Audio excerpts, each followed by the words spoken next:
Hindi makausad. Tuwing nababasa yung multicab, ayaw mandar.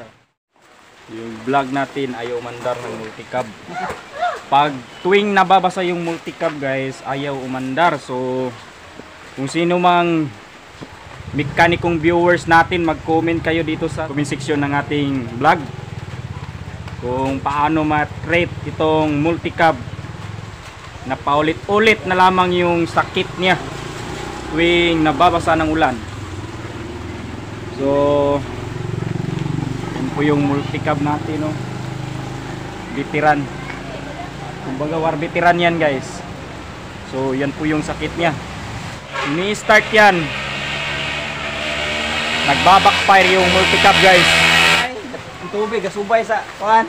Siguro pag nalagyan na yan ng atop.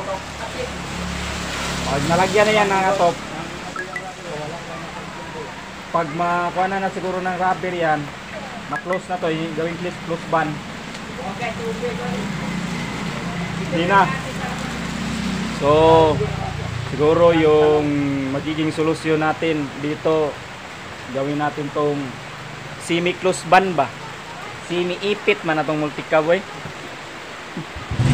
So, yun guys, yung nagiging problema. So, ayaw talaga mandar. Pag in-start nila, magbabakfire yan. Simi-ipit tayo guys. Dahil dyan, delay yung delivery. Kung sino mang mag-giping na mekaniko, dyan na tumitingin sa ating vlog, mag-comment kayo sa comment section guys kung anong dapat gawin. So sa ganitong problema, hindi makausad. Tuwing nababasa yung multicab, ayaw mandar.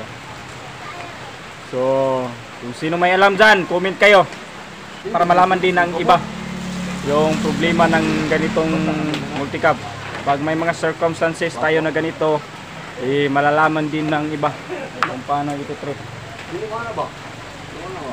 Yun guys, hapon na, so mag alas 4 na. So yun po yung vlog natin. Yan po yung share natin sa araw na ito. At sa mga new viewers natin dyan, huwag niyo pong kalimutan mag-subscribe.